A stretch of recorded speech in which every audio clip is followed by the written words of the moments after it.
wabarakatuh. Halo semuanya, selamat siang. Perkenalkan, kami dari kelompok 4 yang beranggotakan saya Eli Mariatun, NIM 2022 1350253 dengan teman saya Abia Rona, NIM 2022 1350245. Di sini kami akan menjelaskan sedikit tentang metode pembelajaran problem based instruction. Apa itu metode problem based instruction? Nah, di sini metode pembelajaran problem based instruction itu atau PBI merupakan metode pembelajaran matematika yang berorientasi pada pemecahan masalah matematika sebagai fokus pembelajarannya dan menekankan belajar aktif secara mental dengan tujuan untuk meningkatkan kemampuan berpikir kreatif. Terdapat 3 teorema dalam metode pembelajaran ini. Yang pertama adalah teorema konstruksi, yang kedua adalah teorema notasi, dan yang ketiga adalah teorema konstruksi dan variasi. Adapun implikasi metode pembelajaran matematika berbentuk problem based instruction. Pendekatan pembelajaran ini merupakan metode pembelajaran berbasis pada masalah yang berakar pada teori konstruktivis. Metode ini dimulai dengan memperkenalkan masalah nyata yang memerlukan kerjasama antar para siswa. Jadi, memusatkan pada masalah kehidupan yang bermakna bagi siswa. Peran guru menyajikan masalah, mengajukan pertanyaan, dan memfasilitasi penyelidikan dan dialog. Adapun ciri-ciri PBI. PBI mempunyai ciri-ciri sebagai berikut. Yang pertama adalah merupakan rangkaian aktivitas pembelajaran, yang kedua adalah aktivitas pembelajaran untuk menyelesaikan masalah, dan yang ketiga, pemecahan masalah dilakukan dengan menggunakan pendekatan berpikir secara ilmiah. Adapun kelebihan metode PBI sendiri. Yang pertama, siswa dilibatkan pada kegiatan belajar sehingga pengetahuannya benar-benar diresapnya dengan baik. Yang kedua, siswa dapat berperan aktif dalam KBM. Yang ketiga, siswa lebih memahami konsep matematika yang diajarkan sebab mereka sendiri yang menemukan konsep tersebut. Nah, selanjutnya ada kelemahan dari PBI atau Problem Based Instruction. Yang pertama, untuk siswa yang malas, tujuan dari metode tersebut tidak dapat tercapai. Lalu selanjutnya, kurang efektif jika jumlah siswa terlalu banyak. Dan yang terakhir, tidak semua materi matematika dapat diajarkan dengan metode PBI. Nah, selanjutnya kita lanjut ke tujuan dari PBI. Tujuan dari PBI ini membantu siswa mengembangkan keterampilan berpikir dan keterampilan pemecahan masalah. PBI memberikan dorongan kepada peserta didik untuk tidak hanya sekedar berpikir sesuai yang bersifat konkret, tetapi lebih dari itu, berpikir terhadap ide-ide yang abstrak dan kompleks. Nah, belajar peranan orang dewasa yang autentik, terus menjadi pembelajar yang mandiri.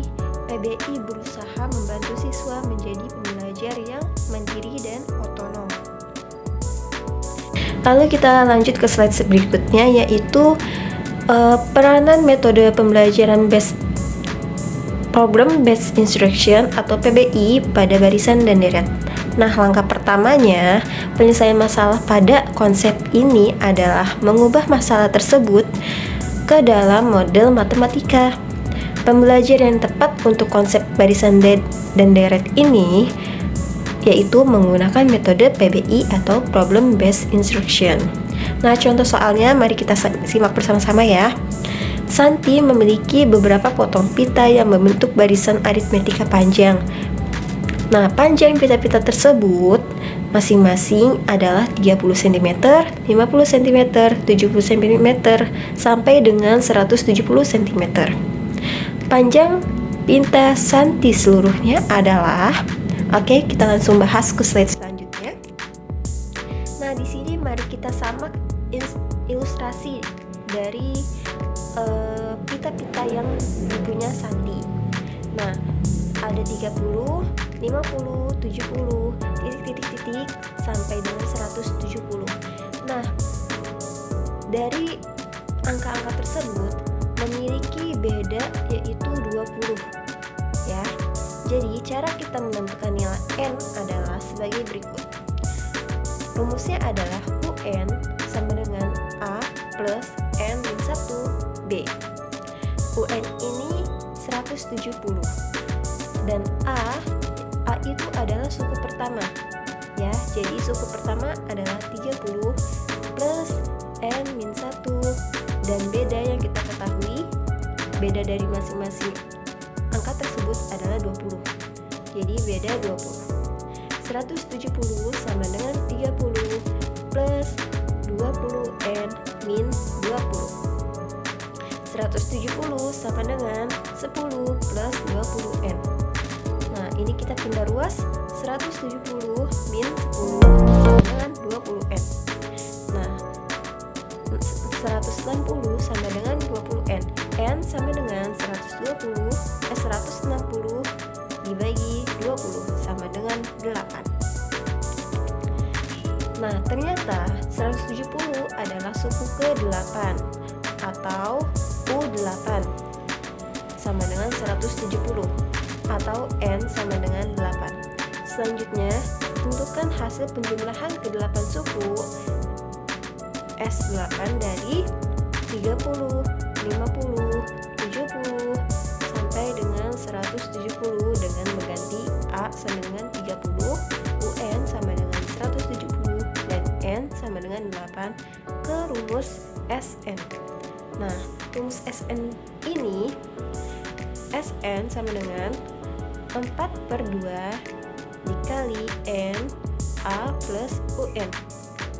SN ini berarti S8 karena N-nya itu adalah 8 sama dengan setengah dikali 8 30 plus 170.